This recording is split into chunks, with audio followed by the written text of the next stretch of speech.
네, 지방선거 특별기획으로 팔도 판세 분석을 해보는 시간 저희가 마련했는데요. 여러분들 재밌게 보셔서 오늘은 경기도 편을 한번 마련해 보려고 합니다.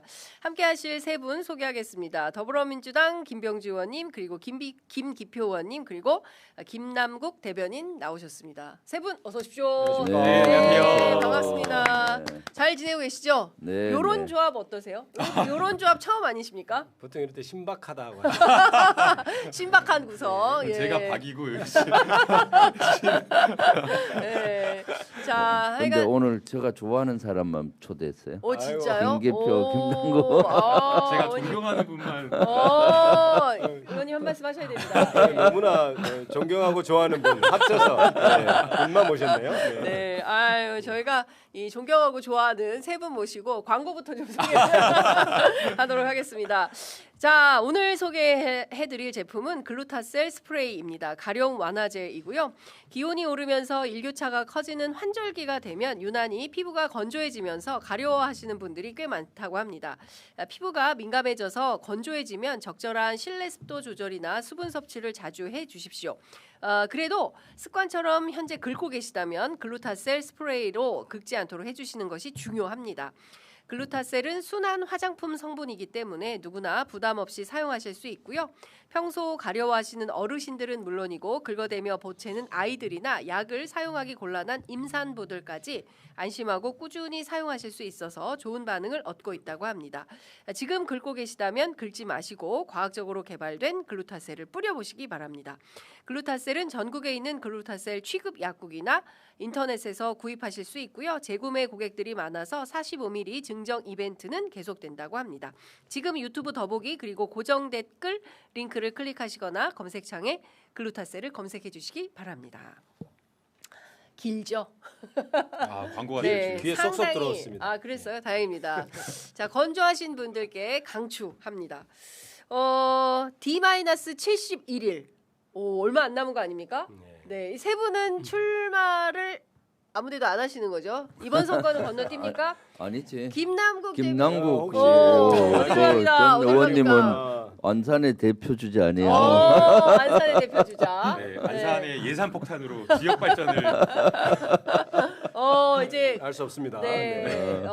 가는 겁니까? 재보궐? 저는 모르겠습니다. 당의 명령에 따른다고 하는데 네. 뭐 가야죠. 이렇게 적극적으로 이렇게 밀어드리겠습니다. 아유, 감사합니다. 예, 두 분이 적극적으로 밀어드리고 있는 이런 상황인 것 같습니다. 그 리얼미터 여론조사 나온 거 보니까 대통령 긍정 평가가 62.2%, 그 부정 평가가 32.5%로 조사가 됐습니다. 한국갤럽 그리고 또 NBS 대체로 보수적인 여론조사로 알려져 있지만 여기에서조차도 67% 이렇게 고공행진을 하고 있는 것 같습니다. 실제로 경기도에서 만나는 유권자들이 이재명 대통령에 대한 평가를 어떻게 하는지 좀 여쭤보고 싶은데요. 김병주 의원님부터 들을까요? 지금 이재명 대통령에 대한 신뢰가 점점 올라가서 네. 이재명 대통령 지지도로 연결이 된다고 봐요. 지금 대통령 되시고 민생 살리기 또 경제 이런 것들이 좋아지고 경기 회복이 되면서 또 코스피도 이미 그 6천까지 돌파를 했었잖아요. 네. 그렇기 때문에 지금 많은 기대감을 갖고 있고 그것만이 아니라 외교 안보도 국익 중심의 실용 외교를 통해서 네. 국가 자존심을 올리고 있잖아요. 이런 것들이 차곡차곡 그 신뢰가 높아지면서 지지도로 나타나고 있다. 그래서 이 이재명 대통령의 지지도는 6.3 지방선거에 결정적인 그 함수 관계가 있다라고 저는 보고 있습니다. 네. 그래서 경기도민들 만나면은 이재명 대통령에 대한 응원 너무 많이 하고요. 네. 그렇습니다. 네. 두 분은 어떤 뭐 지역 주민들한테 듣는 얘기 뭐 이런 거 뭐 에피소드 같은 거 소개해 주실 거 있으실까요?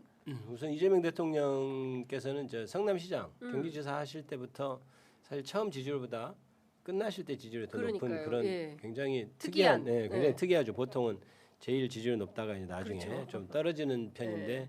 그게 이제 그분의 능력 같은 것을 이렇게 보기 때문에 지지율이 높아진다고 생각하는데요. 제가 아침에 이제 그 만나는 분들이 있습니다. 아침에 운동하고 이러면 만나는 분들인데 그분들이 사실은 굉장히 좀 보수적인 분들이에요. 이제 부천에서도 보수적인 분들이 많이 모여 있는데 그분들이 이렇게 쭉 지나가는 말로 저한테 하는 말이 네. 이재명이 일은 잘하더라. 이런 말 이렇게 왜냐하면 이제 자기가 찍지는 않았는데 네. 그러니까 그런 인상이 굉장히 강한 거예요. 그러니까 어. 그래서 이 지지율이 그런 것들이 좀 포함돼 있다. 그러니까 이재명 대통령을 찍지 않았더라도 네네. 일은 잘하는 객관적인 사실 아닙니까? 그래서 지지하는 분들이 더 늘어나는 것 같고 그래서 보수층에도 굉장히 그 능력으로 소구하는 것이 있다 이런 걸 느낍니다. 네네. 그런 분들이 굉장히 많아요. 네. 대구 지역 기자한테 들어보니까 박정희 다음으로 이재명이 잘한다라고 박정희 다음으로 대구에서 대구 어르신들이 그건 그런 대단한 얘기를 말이네요. 한대요. 이게 어. 다른 정치인들하고 좀 다른 게 예. 되게 어떤 정치인에 대한 지지나 이런 것들이 상당 부분 정치인에 대한 기대와 이미지가 섞여 있거든요. 예. 근데 이재명 대통령에 대한 지지율은 그런 어떤 이미지라든가 기대보다는 음흠. 실적에 기반한 것 같아요. 그래서 처음에 출범했을 땐 50% 초반 이렇게 시작을 했는데 1, 2%씩, 2, 3%씩 성과를 기반으로 해서 계속 계단식으로 우상향하고 있거든요. 네네. 큰 폭으로 이렇게 물론 상승한 뭐 3, 4% 상승한 경우도 있었지만 대개 보면 작은 것들 해결하고 네. 그다음에 어려운 문제 해결하고 또 대통령께서 매번 강조하시는 게 위기가 기회다라는 말씀 많이 하시거든요. 그래서 사실 이번에 호르무즈 해협, 중동 이런 어떤 정세, 국제 정세는 되게 위험한 거잖아요. 근데도 불구하고 이거를 긴급하게 기민하게 적극 대응하면서 오히려 더 지지율이 올라가는 그런 상황 속에서 성과 기반한 아주 계단식 단단한 지지율이다 이렇게 볼 수 있을 것 같아요. 그렇군요. 예. TK도 민심이 확 바뀌었죠.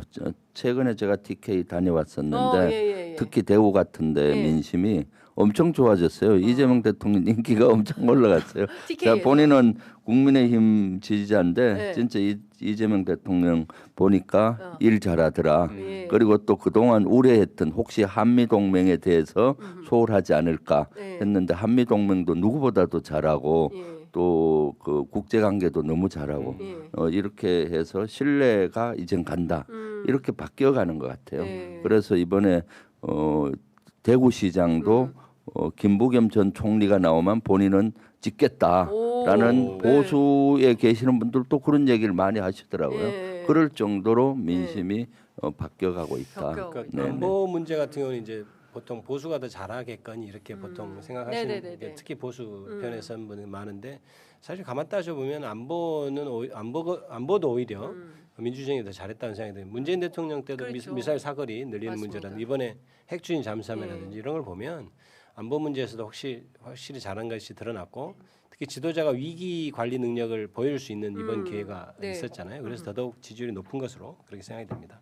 그러니까 종합해 보면 결국에는 정치인들은 일로 성과로 평가를 받는 것 같아요. 그러니까 네, 그렇습니다. 과거에 막 말만 앞세우고 되는 거는 없고 이런 정치에 대해서 국민들이 이제는 아주 적극적인 평가를 하고 뭐 유튜브 채널 늘 틀어놓고 보시면서 그냥 평론가들보다 더 정보가 많으세요. 네, 그럼요. 네, 그럼요. 네, 그래서 이런 유권자들이 있는 그 나라의 정치인들은 진짜 피곤하시고 힘드시겠다. 아니, 사실 끊임없이 일을 해야 국회의원들보다 되니까. 더 많이 하실 수도 왜냐하면 저희들은 바빠서 못 보는 보는데. 맞아요. 네, 맞아요. 하루 종일 네, 하루 종일 보시니까. 그래서, 네. 내가 뭐 여기 방송에서 들었는데 뭐 이렇게 그것도 안 그렇죠. 보고 나와서 얘기한단 말이야. 뭐 이러면서 이제 맞아요.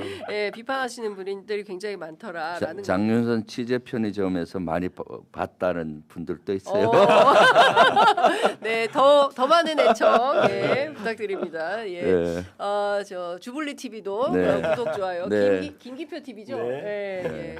김남국 TV도 있어요? 있습니다. 네, 네. 구독 좋아요 알림 설정 오늘 여러분들 품맛이 해야 되겠네요.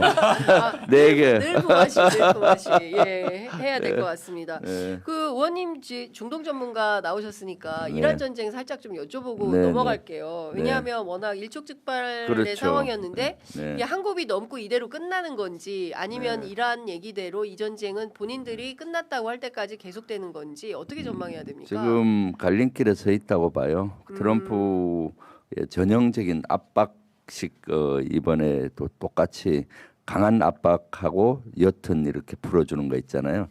48시간 최후 통첩하고 하고 그다음에 바로 그 발전소 때리겠다고 하니까 난리가 났잖아요. 네. 그러면서 이제 12시간 전에 협상의 여지를 또 줘서 이렇게 네. 협상 물밑에서 하고 있는데 이란은 또 그런 적 없다 하잖아요. 네. 그래서 아마 5일 동안 물밑에서 협상은 하고 있는 것 같기는 해요. 그러기 때문에 협상을 물밑에서 할 텐데 5일 내에 제가 협상에 관계된 문구나 이런 것들로 봤을 때 쉽게 되지는 않을 것 같다라고 봐요. 왜냐하면 그 협상에 요구하는 우울해집니다. 조건들이 협상에 요구하는 조건들은 항복 문서랑 비슷해요. 항복 문서. 예, 왜냐하면 핵의 완전한 포기, 그다음에 거기에 따른 우라늄 농축했던 440kg도 반환을 받는 거라든가 뭐 여러 가지 대리 세력 지원 금지라든가 핵시설 해체 뭐 여러 가지 있거든요. 네. 그런 것들은 항복 그리고 또 호르무즈 해협의 공동 관리 뭐 이런 건데 항복이나 마찬가지인데 이란은 거기에 응하기가 어려울 거예요. 그렇기 때문에 실제 그것을 받아서 합의로 끝났으면 좋겠는데 네네. 5일 내 그것은 어려울 것 같고 또 한 측면으로는 이제 호르무즈 해협의 군사 작전 제가 계속 네네네네. 경고했잖아요. 호르무즈 해협의 군사 작전을 위한 어떤 기만 그것이 아닌가 싶어요. 지금 속속 호르무즈 해협의 섬을 점령하기 위해서 지금 미국의 전력들이 기만술이라는 거죠. 예, 전력들이 들어가고 있거든요. 네. 거기에 하르그섬이나 캐슘섬 이런 네. 데를 장악하기 위한 네. 병력들 해병대 또 82 공수 사단 뭐 이런 전력들이 들어가고 있고 또 이런 상륙 작전 할 때 그 기본적으로 쓰이는 무기 체계들이 있어요. 공중에서는 A-10기라든가 네네. 또는 조기 경보기 또 예를 들어서 아파치 헬기라든가 이런 것들이 속속 그쪽에서 작전에 투입되고 있어서 네.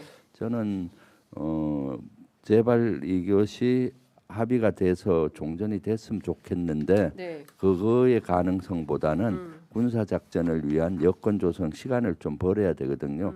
병력들 가서 아직 준비가 덜 되고 가고 있는 병력도 네네. 있기 때문에 그런 시간 벌기용 기만 전술이 아닌가 하는 무게감도 줘요. 그래서 미국은 일단 5일 동안 협상을 해보고 결렬되면은 정강석화 같이 이제 군사 작전 5일이면 충분히 이제는 준비가 될 걸로 보이기 때문에 군사 작전을 하지 않을까라고 좀 보고 있거든요. 투입을 하게 되면은 네. 이거는 아니 지옥의 제한된 문이- 꼭 지옥의 문이 열린다고 아. 볼 수는 없고요. 네. 이란 본토로 들어가는 게 아니라 호르무즈 해협 안쪽에 있는 섬들. 하르그섬하고 호르무즈 해협을 통제하는 캐슘섬이나 예. 대툰부 아부무사섬이 있거든요. 네네. 그걸 장악을 하게 되면은 호르무즈의 항행의 자유를 보장이 되면서 이란의 경제 목줄, 생명줄까지 지게 되는 거거든요. 미국이. 그럼 미국이 그렇게 되면 이란이 이제 협상에 굴복할 수밖에 없는데 지금 상태에서는 이란이 항복할 이유가 없죠. 이란은 지금 점점 더 시간이 가면 갈수록 강해지는 구조인데 네네. 군사력은 저하됐지만은 국민들은 하나로 똘똘 뭉쳐서 이슬람을 침범하는 외세 미국이나 이스라엘을 가 물리치는 걸 성전으로 보고 모든 국민이 전사로 변화가고 있기 때문에 네. 시간을 끌면 끌수록 이란에게는 유리한 입장이 될 수가 있거든요. 그리고 이란의 사실 모두 타파의 권력이 아직 확고하지 않는데 시간을 좀 끌면서 확고해질 수 있는 면이 있기 때문에 그 지금 나오는 거 가지고 5일 내에 네. 글쎄 그것이 조약이 그 협의가 완료될 거라고 보기에는 좀 어렵다. 무리가 있다. 네, 네. 예. 이 전쟁 빨리 끝나야 우리가 좀 뭔가 정상 평시로 돌아갈 수 있는데 전쟁이 계속되면 이게는 민생이 굉장히 불안정해지기 때문에요. 그렇죠. 예. 예. 트럼프 대통령이 이번에 보여준 모습은 이게 말을 신뢰할 수 없다는 네. 점을 좀 많이 드러냈잖아요. 이랬다 저랬다 하는데 48시간 내에 뭐 호르무즈 해협을 풀지 않으면 발전 시설을 공격하겠다 이 말도 저게 진짜일까 이렇게 보통 그러잖아요. 이번에 사실 그렇게 평가가 됩니다. 미국이 네. 그동안 쌓았던 외교 자산을 한순간에 날려버린 사건이 이란 전쟁이라고 하는 게. 네. 그러니까 우리 존경하는 김병주 의원께서 말씀하신 게 맞을 수가 있는 게 뭐냐면 지금 외교가에서는 그런 말이 떠돈다는 거예요. 미국이 협상을 시작하면 전쟁을 준비해야 된다. 그러니까 협상으로 예. 이렇게 시간을 끌어놓고 네. 전쟁을 바로 하는 이번에도 처음에 전쟁 시작될 때도 이란과 핵협상 중에 바로 그냥 그러니까요. 전쟁을 해버렸잖아요. 그래서 아마도 그 보도에 나온 거 보면 이란에서는 우리가 그동안 협의한 게 없는데 무슨 소리야 48시간 동안 네. 그렇게 하는 걸로 봐서 진짜 협의가 있었을까 이런 의심이 좀 들고 다만 말씀하신 대로 5일 정도는 하르그섬 상륙하기 위해서 시간을 벌고 있는 게 아닌가 이런 생각이 들어요. 그래서 기만술이다. 이제 예. 그렇게 되면 앞으로 지금 세계 경제는 더 어떻게 되느냐 네. 이런 생각이 들고 시간은 일한 편이잖아요. 왜냐하면 물가가 계속 오르면 미국에서 네. 빨리 종전하고 그렇죠. 싶어 한다든가 그다음에 중간 선거도 있고 예. 그러니까 미국이 좀 조바심을 내는 상황에서 어떻게 전개될지는 걱정스럽습니다. 그러니까요. 네.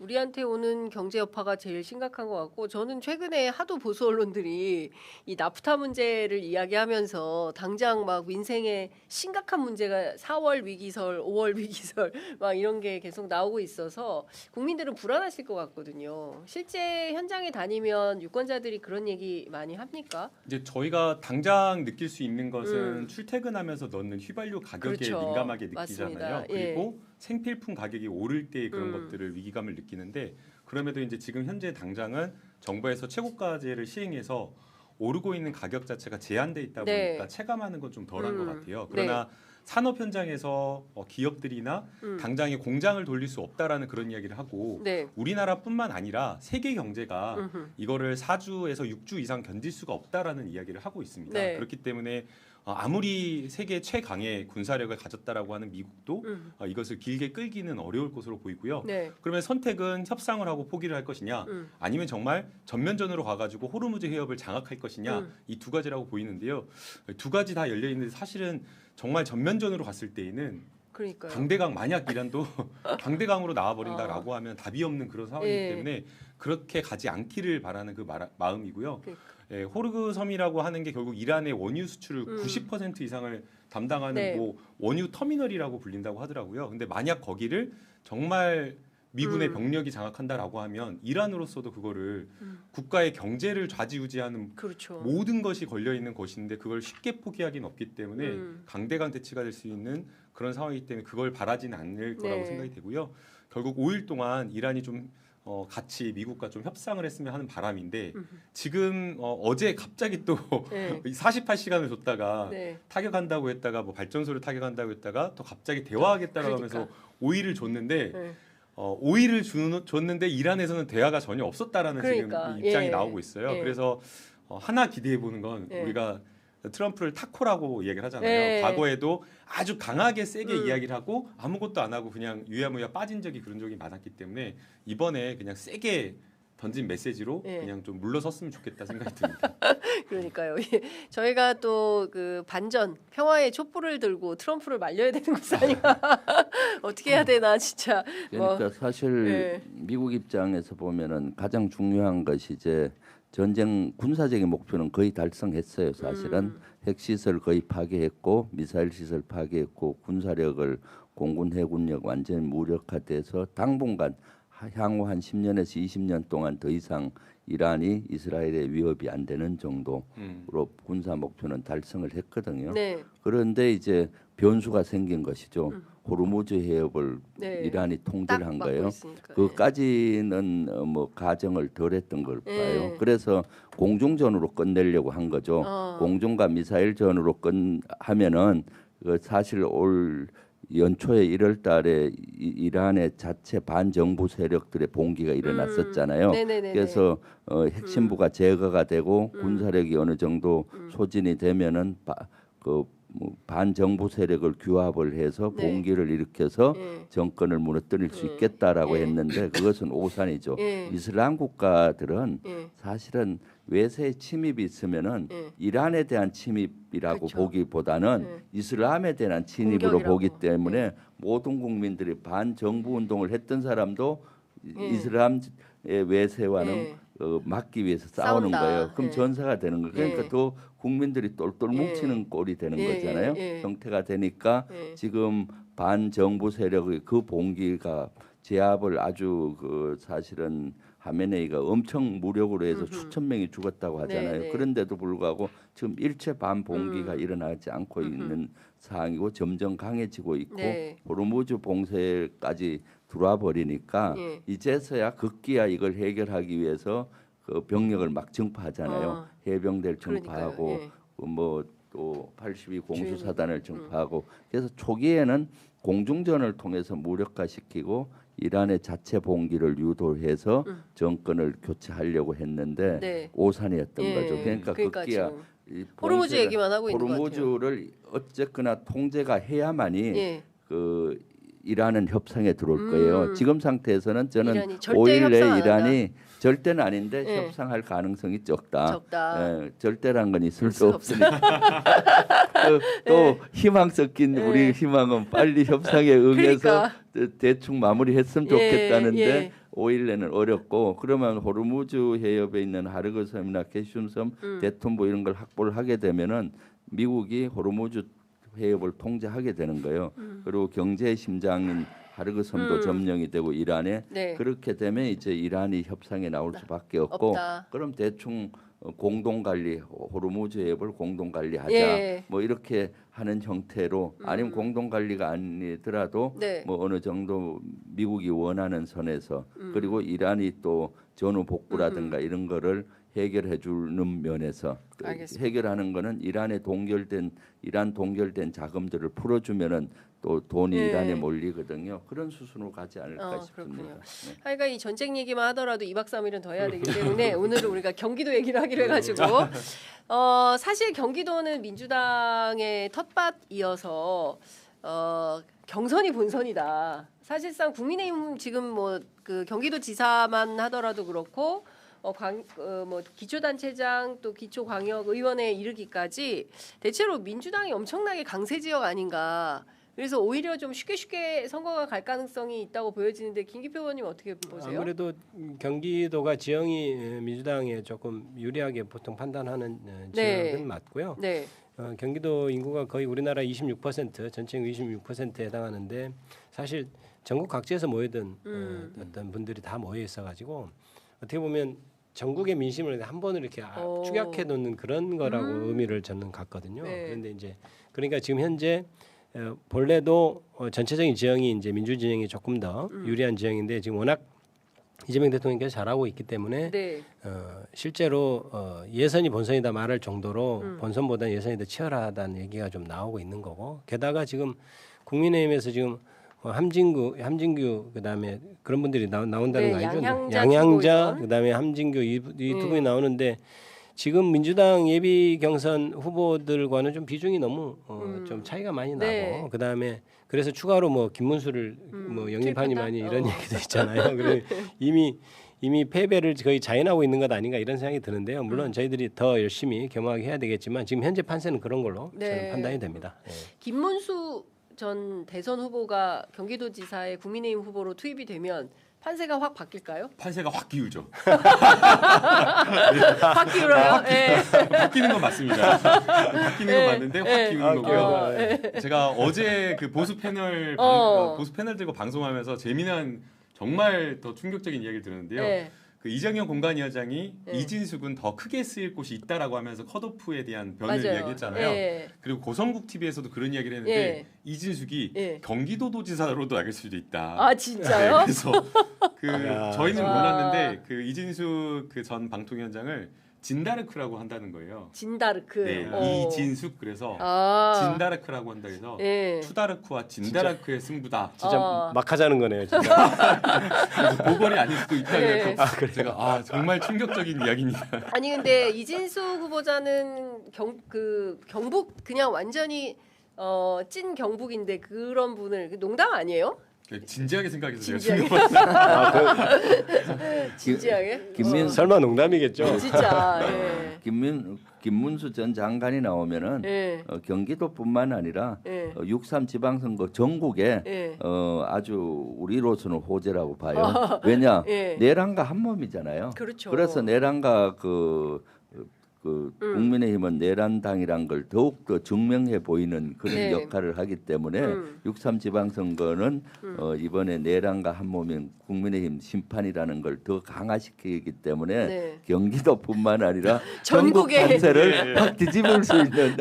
김문수 출마 선언하면 전국 판세 뒤집는다. 네, 네. 그렇죠. 네. 네. 왜냐 전국이 지금 기울겠네요. 전국이 이정현 공관위원장이 네. 공천을 하는 걸 제가 보면서 계속 얘기하는 것이 네. 내란 세력 또 장동혁 세력의 알박기 하는 식으로 하고 네. 있더라고요. 예. 그래서 알박기라고 했는데 김문수를 공천하는 순간에 내란 세력 알박기 확대해서 네. 전국 선거에 내란 심판 선거로 확 만들어 버리는 거죠. 네, 그러니까요. 근데 그 지금까지 공천 사무를 진행하는 걸 보면 아니진 않을 수도 있겠다. 그럴 수도 있겠다라는 생각을 하게 됩니다. 왜냐하면 여러 이제 국민의힘 내부 취재해 보면 말씀 주신 대로 참 기상천외한 발상들을 많이 하거든요. 이러면 좋을까 저러면 좋을까 그러다 저기까지 가나 뭐 이런 생각을 하게 되는 수가 왕왕 아니 있고 뭐 대통령 때도 한덕수 뭐 김문수 그런 그러니까, 일도 벌어졌는데 맞아요. 못할 것이 없는 당인 것 같습니다. 새벽 3시에 후보 교체를 감행하는 네. 그런 정당이기 때문에 못할 일은 없다라는 생각이 좀 들기도 합니다. 그 김기표 의원이 오셨기 때문에 이거 좀 여쭤보려고 했는데 권창영 특검 팀에서 그 저 누굽니까 이창수 전 중앙지검장 네. 24년 김건희 주가 조작 의혹 담당한 검사한테 사실상 무혐의 결론을 유도한 정황을 넘겨받았다. 그래서 당시 지휘계통 인사들을 수사하고 있다라는 보도가 나왔는데요. 이창수 지검장의 범죄 혐의가 권창영 특검팀에서 입증될 가능성이 농후하다 이렇게 전망하십니까? 어떻게 보세요? 우선 이창수 지검장 당시에 그 황제 조사라고 네. 하는 일이 벌어졌잖아요. 네. 그렇게 해서 결국은 무혐의 처리를 했는데 그거는 조사 과정도 그렇고 네. 결론도 그렇고 국민 누구도 납득하지 못할 것이었지 않습니까? 그런데 지금 당연히 우리가 추측하기로 그렇다면 일선 수사를 담당 검사들이 그렇게 했겠느냐? 네.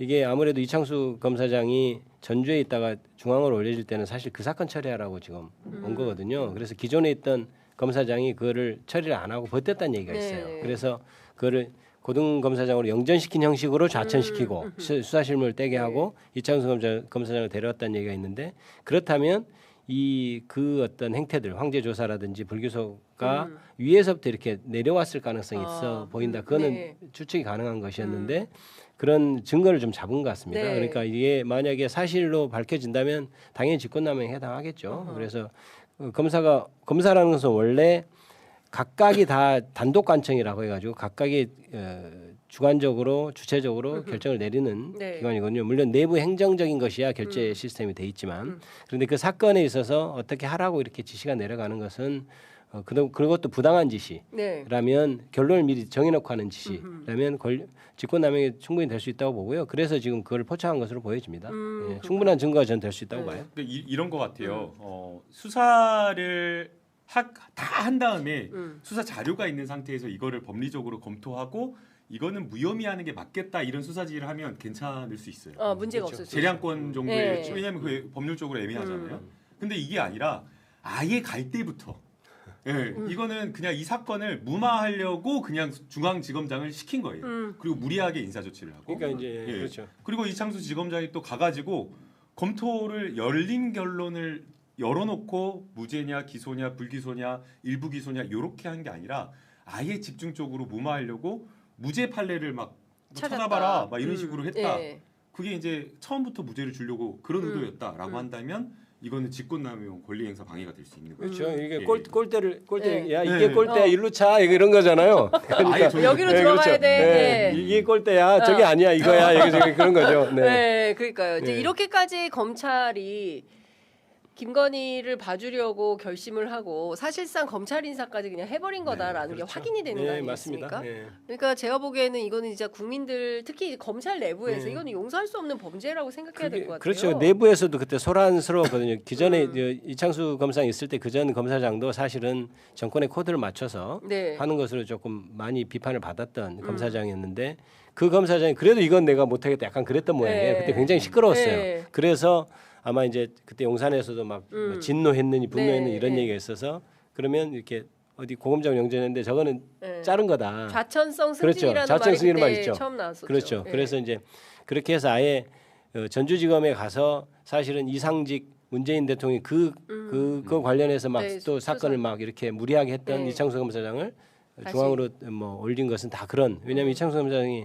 정권에 가장 그때 충실하게 수사를 했던 사람이기 때문에 그립도 굉장히 셉니다. 이 검사장이 아, 후배들의 네 그래서 자기가 이렇게 후배들 얘기를 듣는 게 아니고 굉장히 강하게 하는 면이 좀 있어요. 저는 그렇게 알고 있는데 그 사람을 아예 인사 때부터 그렇게 하고 인사 때부터 거의 꼴대를 여기다가 정해놓고 이렇게 한 것이 아닌가. 그러면 그래서 이창수 지검장은 자기 혼자 자가 발전했을까요? 아니면은 심우정 총장하고의 모종의 뭐가 있었을까요?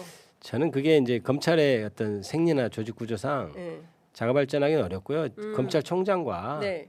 검사장까지 다 이렇게 용산하고 연계돼- 같이 연계돼 있다고 용산과? 봐야죠. 네, 용산과 연계돼 있다고 봐야죠. 총장이 자체로 할 수 있는 것도 아니고 네. 저건 용산과 총장과 검사장이 함께 의논해서 한 것이다 그렇게 볼 수밖에 없습니다. 박성재 법무부 장관도 고리가 그렇죠. 됐습니까? 네. 뭐 용산이라고 하는 것은 네. 당연히 법무부 장관 쪽하고 또 연결이 예. 돼 있으니까 예. 그렇게 같이 연결돼 있다고 봐야죠. 예. 그러니까 그거는 나중에 어떻게 의논했는지 꼴대를 진짜 이쪽으로 만드는데 어떻게 관여했는지를 살펴보면 다들 네. 입건될 수 있다고 그러니까 생각하죠. 제가 보기에는 이 사건은 이제 진짜 2차 특검과 관련해서 의원님께서 이 내란 종식이 되는 그날까지 예? 전사로 뛰시겠다. 그 무슨 특위도 맡으셨잖아요. 네, 네, 예, 그렇죠. 그런 차원에서 보면 그러니까 끝까지 놓치지 말고 특히 언론도 주목해서 계속 팔로우해야 되는 사안이 아닌가라는 생각이 저희가 좀. 여기서 하나 또 짚어야 될 거는 아예 답정너식으로 무혐의를 하려고 한 이 직권남용도 문제지만 네. 거꾸로 없는 사건을 어. 증거도 없는데 아예 예. 만들어낸 조작 수사도 저희가 예. 반드시 어, 잊지 말아야 됩니다. 그렇습니다. 예. 네, 그럼 그 조작 기소 특위 특위가 만들어서 지금 국정조사. 국정조사가 시작됐죠. 예. 국정조사가 이번에 조작 수사에 대한 걸 집중적으로 하는데요. 네.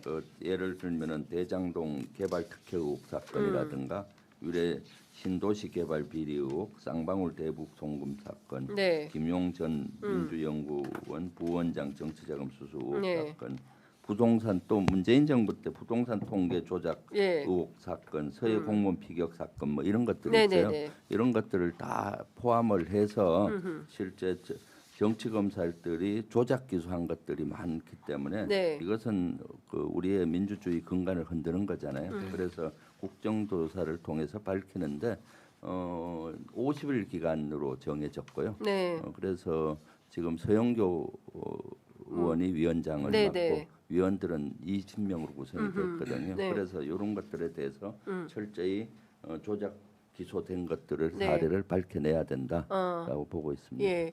이거 뭐 이재명 대통령 공소 취소해 주려고 밑자락 까는 거 아니냐라는 비판이 있습니다. 어떻게 보십니까?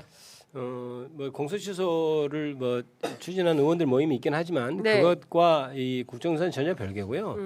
혹자는 뭐 보수 언론에서도 그런 얘기를 합니다. 마치 그 수사나 재판에 관여하기 위해서 하는 것이냐 네. 그렇게 하는데 그건 그렇지 않죠. 그래서 국정조사법 8조인가에 따르면 이제 국정조사가 한계가 있는 것이 네. 개인의 사생활이라든지 그다음에 수사나 재판에 관여하기 위한 목적으로 하는 것인데 이것은 그것이라기보다 검찰이 그동안 자행했던 많은 조작 기소들이 사실 윤석열 정부에서 너무 횡행했잖아요. 그런데 지금 정권이 바뀌어서도 여러 가지 감찰이나 이런 것으로도 좀 부족한 면이 좀 있습니다. 네. 그래서 그럼 국회가 그거를 가만 보고 있어야 될 거냐? 국회 입장에서 국민을 대신해서 그 수사 과정이 어떻게 조작되고 수사 과정이 어떻게 기획되었는지를 밝혀내는 것이 국회의 당연한 업무고 임무라고 저는 생각하고요. 그래서 그것들이 국정조사에서 국민들 앞에서 다 밝혀지면 국민들이 또 다 그 이후는 좀 판단하실 거라 네. 이렇게 생각하고 있습니다. 네.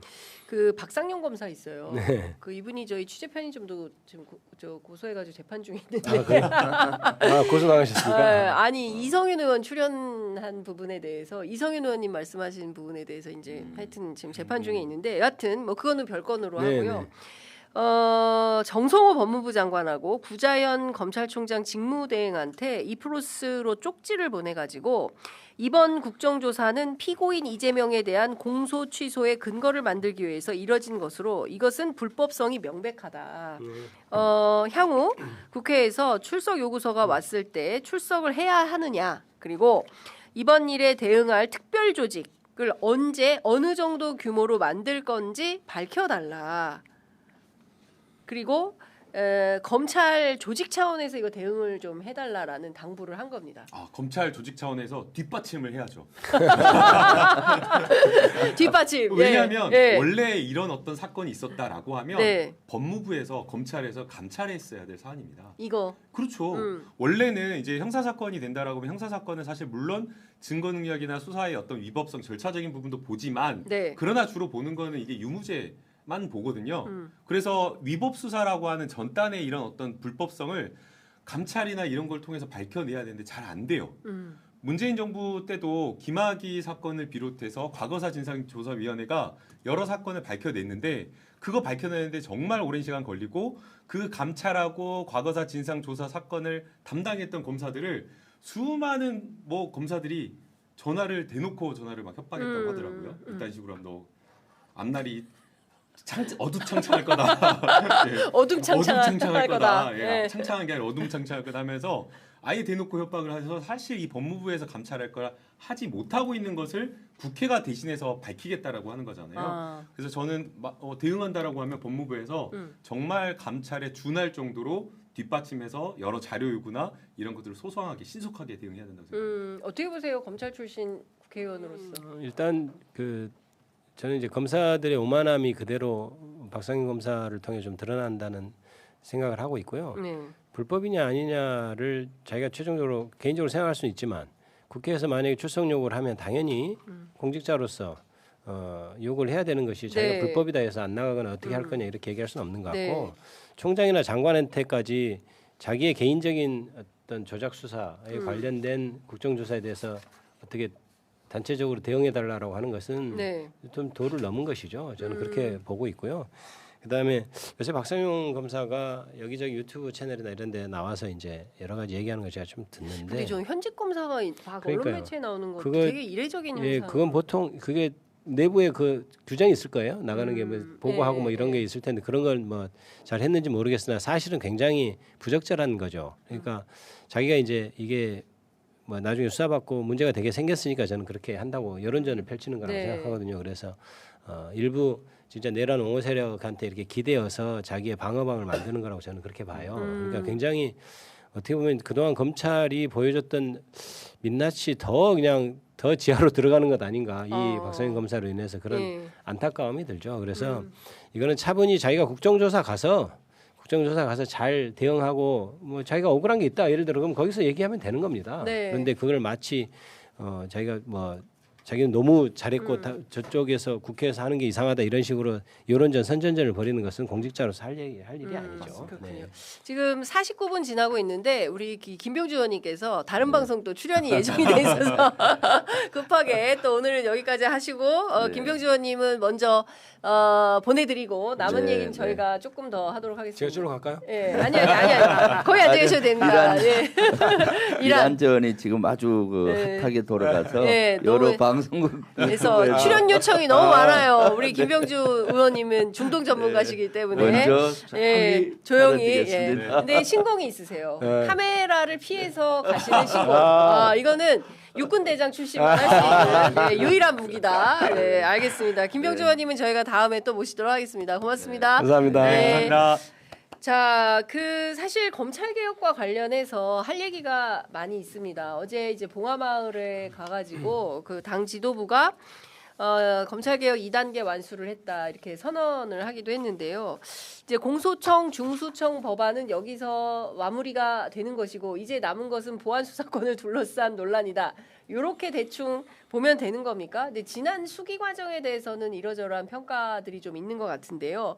사실 전 과정을 지켜보셨던 김기표 의원님께서는 좀 어떻게 평가하시는지 좀 들어보고 싶어요. 참 어려운 얘기입니다. 그러니까 말도 많고 탈도 많아요. 말도 많다는데 이게 어떻게 설명해드려야 될지 모르겠는데 이제 우선 검찰 개혁은 아주 잘된 방향으로 일단 공소청 법안하고 중청 법안이 잘 마무리됐습니다. 그리고 여러 가지 좀 혼란도 좀 있었지만 결국 민주당이 이렇게 다수의 이렇게 의견을 모아가는 그런 어떤 성숙한 민주주의, 그러니까 성숙한 정당의 모습을 저는 보여줬다고 생각하고요.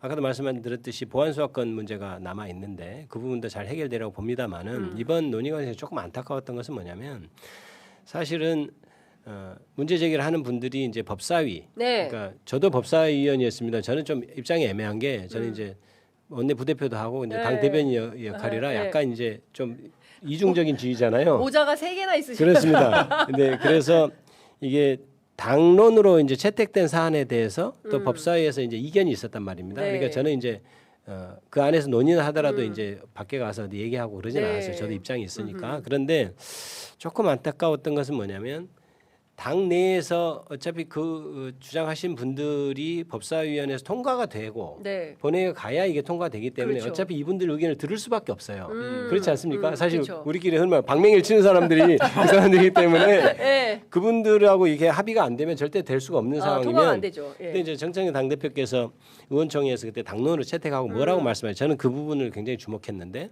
우리가 이것에 대해서 공을 어떤 칭찬을 받더라도 같이 받고 비난을 받더라도 같이 받읍시다. 네. 이런 얘기를 하신 게 있어요. 그건 뭐냐면 이제 당에서 충분한 수기를 거쳐서 네. 밖으로 표출되는 모습이 그렇게 해야 된다는 걸 저는 이해를 했거든요. 네네네. 그런데 좀 안타까웠던 게 이제 당 내가 아니고 이제 밖에 가서 이렇게 얘기가 되고 그래서 이제 대통령도 이제 X에 네. 이제 참여하시고 그래서 저는 개인적으로 대통령께서 약간 뭐 오해도 받으시고 이런 부분이 좀 많이 안타까웠죠. 그러니까 어떤 논의 방식이 조금 더 좋았으면 좋았겠다. 네. 그러니까 과정 관리가 좀 그렇죠. 더 과정 깔끔하게 관리가. 됐으면 그러니까 좋았겠다. 애초에 뭐 당론 채택하는 과정에서도 조금 더 어차피 예. 수기를 더 하고 네. 그다음에 그 수기 과정에서 법사위에 좀 고친다 하더라도 그 내부에서 서로 치열한 토론이 이루어졌었으면 좋았겠다. 그래서 국민 여러분 걱정하지 않게 네네. 그러니까 여당으로서의 모습과 당청이 이렇게 잘 이렇게 안에서 잘 얘기해서 하나의 안이 나오는구나 이런 모습을 좀 보였으면 좋겠다 네네. 이런 생각이 들죠. 그래서 보안 수사권도 예.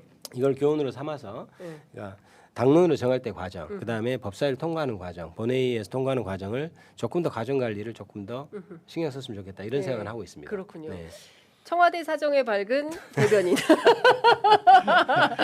네, 대변인께서 어느 대목에 제일 좀 우려와 걱정이 많으셨고 또 어느 대목을 집중해서 좀 살펴보신 겁니까? 방금 김기표 의원님께서 말씀하신 딱 그 지점이라고. 야 대변인 진짜. 딱 그 지점이라고 생각이 돼요. 예. 둘다 대변인. 쌍대변이십니다. 양 대변인이죠. 예. 그러니까 사실 대통령께서 국정 과제가 굉장히 많으시잖아요. 그리고 이번 3월에 가장 걱정하셨던 건 역시나 민생, 중동 전쟁으로 인한 물가 관리를 포함한 민생을 가장 걱정하셨고 이 위기 관리에 대한 대응을 되게 신경 쓰고 있었던 그 상황이었는데 갑자기 이제 이런 어떤 뜻밖의 돌출. 사실 이게 뭐 정부안이라고 처음에 이해가 나왔었는데요. 정부안이 아니라 의총을 6번이나 하고 또 그 비공개 회의 또 법무부와 뭐 검찰개혁 TF에서 개별 의원님을 또 찾아간 것까지 하면 굉장히 많이 회의하는 그런 절차가 있었는데 네. 그런 어떤 당정청 협의안이 일부의 어떤 일방적인 어떤 정부안인 것처럼 돼가지고 이 당내에서 또 이견이 있었다라는 그런 부분에 예. 되게 조금 아쉬움이 있었던 것 같습니다. 그렇군요. 그래서 대통령께 뭐 솔직하게 말씀하시잖아요, 대통령이. 그래서 과정 관리에 조금 네. 어려움이 있었던 거 아니냐. 그래서 누구를 또 탓하자는 건 절대 아닙니다. 누구를 탓하자고 한다면 사실은 저희가 예. 국정을 뒷받침해야 되는 여당이 저희가 책임을 지고 오히려 대통령을 보호하는 게 사실 여당의 역할이잖아요. 네. 그러니까 탓하자고 하면 저희 민주당이 스스로 돌아보는 게 맞다라고 생각이 되고요. 더욱더 100% 빈틈없이 국정을 뒷받침하겠습니다. 대변인. 아무튼 근데 결과적으로 매우 잘 됐다. 됐다. 그럼요. 매우 잘 됐다. 네, 그러니까 어쨌든 그래요. 약간의 그런 네. 게 있었지만 아주 잘 됐다. 그래서 보안 수사권에는 또 잘 되겠지만 이제 과정을 조금 더 잘하는 과정 방향. 관리. 그러면은 두 사람이 이제 직을 걸고 책임지는 것으로. 책임지는 걸로. 네. 예. 대변인 임기가 네. 그 전에 끝납니다. 아니 근데 저는 민주당을 오랫동안 출입했던 기자 입장에서 볼 때 이게 민주당의 힘이라고 맞습니다. 생각해요. 맞습니다. 예, 네. 이거 딴 당에서는 하기 네. 어려워요. 근데 어쨌든 끝까지 치열하게 논쟁하고 양보가 없잖아. 양보가 없어. 끝까지 치열하게. 얼마 전에 네. 저기 어디 무슨 토론 프로에 나가서 이제 국민의힘 의원하고 같이 이렇게 하는 토론 프로였거든요. 네. 그런데 이제 개인적으로 끝나고 이렇게 전이구나 방송 전에 얘기했는데 네. 우리 당은 그냥 이렇게 해야 하면 쫙 가는 분위기인데 민주당은 안 그렇고 막 토론을 막 이렇게 네. 한다고 그래서 저는 제가 그랬어요. 그게 민주당의 힘입니다. 아. 그러니까 그게 그렇게 해야 정말 모두들 국민들이 참여하고 자발적으로 그 동력이 생기는 그렇죠. 그런 힘이라고 보거든요. 근데 뭐 죄송한 얘기인데 국민의힘은 사실 그런 모습을 안 그게 보여줬고 없죠. 예, 그 에너지가 살아있는 정도 그러니까요. 이렇게 생각합니다. 윤석열 때였으면 국민의힘 의원님 그러죠. 박살 났다고. 다 불러. 그렇죠. 그래서 예. 이게 또 가능한 게 건강한 우리 당원들이 있기 때문에 그래서 맞습니다. 그런 것 네. 같아요. 네, 예. 검찰 개혁에 대해서 누구보다 더 예. 많이 공부하시고 또 팔로우하시고 네. 조문 하나하나를 다 암기하고 다니세요. 맞습니다. 맞습니다. 저희보다 더 잘 알아요. 내가 알아보니까 형사소송법에 그게 그렇죠. 아니던데. 그렇죠. 그러니까요. 예. 그래서 저는 그 힘이라고 생각합니다. 맞아요. 그러니까 저는 이게 대통령께서 그토록 강조하시는 더불어민주당 또는 이제 우리 국민 전체가 가지고 있는 집단지성의 네. 힘이 아닌가. 네. 또 어느 방향으로 가는 게 맞냐. 치열하게 논쟁하고 끝까지 지칠 때까지 대표 시절에 실제로 그렇게 많이 하셨다면서요. 지쳐서 나중에 힘들어가지고 이렇게 될 때까지 토론을 해서 결론을 내는 방식. 저는 그게 결국 옳았던 거 아닌가라는 맞습니다. 생각이 좀 토론이 살아있는 정당입니다. 그러니까요. 네, 예. 훌륭한 정당이죠. 네. 근데 지금 그 지방선거하고 같이 치러지는 재보궐선거 가운데 가장 뜨거운 지역구가 안산갑인가요? 안산갑이에요? 이거 계양을 네, 계양을입니다. 계양을에서 계양을 해서 안산갑까지 얘기해 보도록 계양을은 좀 하겠습니다. 조용해졌고 네. 안산갑에 이제 많은 분들이 네, 뜨거운 관심을. 안산에는 남북이가 있는데 그래서 제가 뜨거운 감정이 네. 그래서 제가 농촌을 얘기했는데 이제 계양을이 네. 가장 이제 얘기가 많이 되고 있는 데는 그러니까요. 맞죠. 예. 그 어떻게 결론을 나게 당론이 어떻게 좀 모여가고 있어요? 의원님들끼리는 이거 어떻게 하는 게 맞아요? 사실 전 잘 모르겠습니다. 네, 피하지 마시고 네. 의원님의 의견을 말씀을 해주시기 바랍니다. 네, 대변인으로서는 특별히 아는 바가 없다 이렇게 말씀드리는 것이 공적 네. 입장인 것 같습니다. 근데 그 저희가 나온 공식적인 입장은 현재로서는 그 지방 광역자치단체장에 대한 공천이 끝나지 않으면 이게 논의할 수가 없는 상황인 것 같아요. 그리고 이제 역대 과거에 이런 어떤 예. 보궐선거, 예. 지방선거가 치러지는 보궐선거가 예. 그랬더라고요 다. 그래서 4월 말, 5월 첫째 주 이렇게 했는데 왜 그러냐면 경기도의 어떤 의원님이 현직 의원님이 경기도 도지사로 출마한다거나 네. 또는 그렇죠. 뭐 대전시장 이런 쪽에 현직 의원이 출마하면 또 거기가 보궐이 생기잖아요.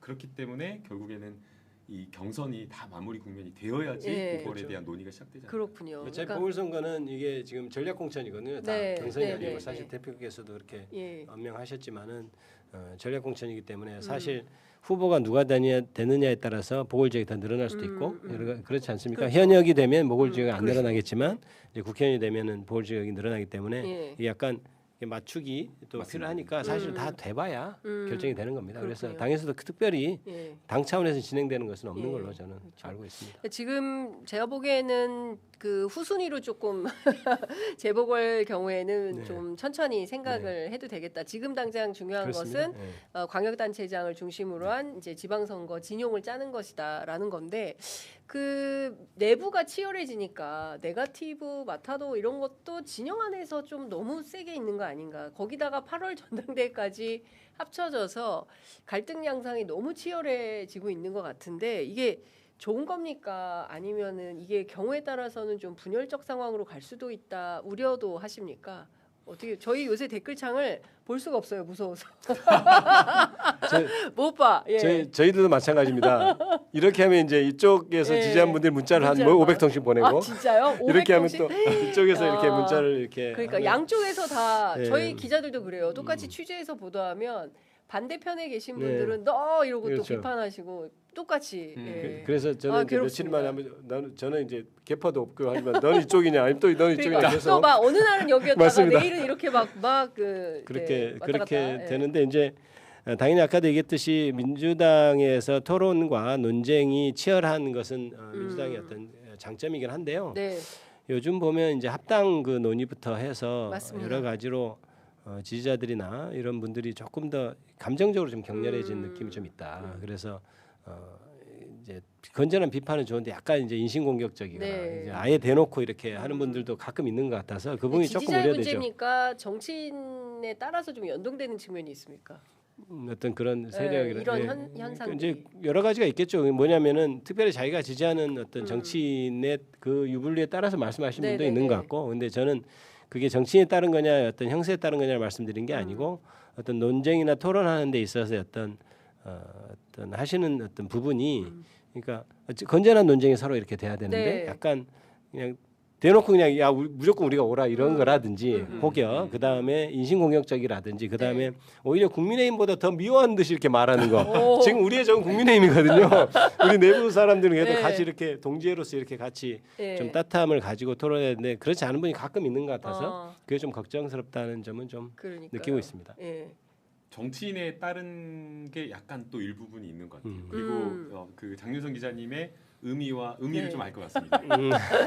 이재명 대통령께서도 왜냐하면 함께하는 지지자 그룹이 있잖아요. 예. 그 지지자 그룹이 내가 좋아하는 정치인을 칭찬하고 지키기 위해서 사실은 비판적이게 되고 다른 타인에 대해서 비판적이게 되고 공격적이게 되는데 이재명 당대표께서는 계속해서 당대표 하는 동안에 내 지지자를 상대로 나를 좋아하는 상대로 정말 이재명을 위한다면 그렇게 해서는 안 된다라고 하면서 오히려 내부의 다른 어떤 비명계 다른 사람들을 끌어안으려는 노력을 계속하셨고 그리고 그런 메시지를 반복해서 우리 내부의 작은 차이가 중요하지 않다라고 하면서 총구를 내부로 겨누지 말라 수차례 여러 번 강조하시지 않았나. 그래서 통합의 의미를 많이 말씀하셨습니다. 다시 한번 말씀드리지만 우리의 적은 저기 내란당 국민의힘 쪽이지 우리 내부에서는 논쟁하는 것에 불과할 뿐 서로 그렇게 그러지는 않았으면 좋겠다. 그러니까 저도 늘 드리는 말씀이지만 정책을 둘러싸고 경쟁하는 것은 너무나 환영할 일인데 인신공격이나 비방이나 이런 게 너무 많아서 때로는 막 댓글창에 너무 무서워서 볼 수가 없는 뭐 소개도 해드리고 싶기도 하고 그런데 못 봐요. 제가 해법을 하나 드리면요. 댓글창을 안 보면 마음이 편안합니다. 마음이 편안하다. 근데 소통해야 되니까. 안 볼 수가 없습니다. 소통해야 되니까 그 참 어려운 게 있고 뭐 정치가 스포츠라고도 가끔 비유를 하잖아요. 근데 응원하는 건 되게 좋은데 규칙 없이 막 훌리건이 되면 정치 훌리건이 되면 안 된다라는 좀 당부 말씀도 좀 드리고 싶습니다. 11시 3분이 돼서 이제 마무리를 해야 될 것 같은데요. 요새 또 치열해져가지고 11시에 시작하는 방송이 많아서 벌써 떠나신 분들이 많아서 이제는 마무리를 좀 해야 될 것 같습니다. 네, 끝으로 한 말씀씩 듣고 마무리할게요. 그 김남국 대변인은 안산 갑을 중심으로 좀 얘기를 해주시고요. 네. 저희들이 이제 이재명 대통령의 지지율이 역대 최고로 나오고 민주당도 지지율이 굉장히 높게 나오는 걸로 알고 있습니다. 그것은 국민 여러분께서 염원하시는 검찰 개혁을 비롯해서 여러 가지 여당으로서의 어떤 정부를 잘 뒷받침하는 부분 이런 것들이 반영돼 있다고 생각하고요. 국민 여러분의 뜻을 이어받아서 여전히 계속해서 남아있는 위원회 과제들을 더 잘 해결하고 개혁하겠다 이런 말씀을 드리고요. 이번 지방선거는 정말 이재명 정부가 성공하는 데서 가장 중요한 처음 맞닥뜨리는 선거입니다. 그래서 국민 여러분들께서도 저희 민주당이 하는 것을 예쁘게 봐주시고 꼭 지방선거에서도 잘 선택해 주시기를 부탁드립니다. 감사합니다. 자, 김남국 대변인. 네, 이재명 대통령께서 굉장히 잘하고 계시잖아요. 국정이 하나하나 성과를 내고 있는데 민주당의 역할, 우리 당원들의 역할은 그런 국정을 탄탄하게 뒷받침하는 것이라고 생각이 됩니다. 이재명 정부가 이번 지방선거를 넘어서 성공하는 정부가 될 수 있도록 정부 여당의 일원으로서 책임감을 다하겠습니다. 네, 진희님께서 방송하시는 분들 의원님들도 힘드시겠지만 저희들도 힘듭니다. 힘들지만 건강한 채팅을 위해서 나름 힘써봅니다 주셨어요. 아유 너무 감사해요. 진짜 따뜻해졌습니다. 너무 따뜻해졌어요. 응원과 선풀이 되게 좋아요. 맞아요. 응원과 선풀. 네. 김남국은 항상 안쓰럽다. 성호길님께서 자기 관리 잘 하셔서 자기 관리 잘 하셔서 능력 발휘하시길 바랍니다. 민주당 감사합니다. 의원들부터 동지의 언어를 좀 쓰시면 좋겠습니다. 김남국 화이팅! 뭐 이런 김기표 의원님의 장인수 기자 관련 발언 잘 들었습니다. 조선의 프레임에 민주당 의원들이 갇히지 말길 바랍니다. 무슨 의미 있는 발언 하셨나 봐요, 의원님. 그 프레임이지 실제 원 텍스트를 들어보면 제 말이 그 말입니다. 왜 그 프레임에 우리가 댓글창에 저한테 장인수 쉴드 친다고 같은 장씨여서 같은 장씨여서 실드 치냐? 같은 기자여서 같은 장씨여서 쉴드 치냐 막 이런 이제 댓글들 많은데 원 텍스트를 보면 저는 의원님 말씀에 정말 공감합니다. 그래서 중요한 것은 앞서 주신 대로 내란 청산이고 그리고 악의적인 어떤 이런 프레임 정치에서 벗어나고 이재명 정부의 성공. 그렇습니다. 네. 그런 게 필요하지 않나 싶어가지고요. 의원님 그 인터뷰분도 저도 좀 챙겨보도록 하겠습니다. 자, 오늘 두 분과는 여기서 헤어지겠습니다. 말씀 잘 들었습니다. 감사합니다.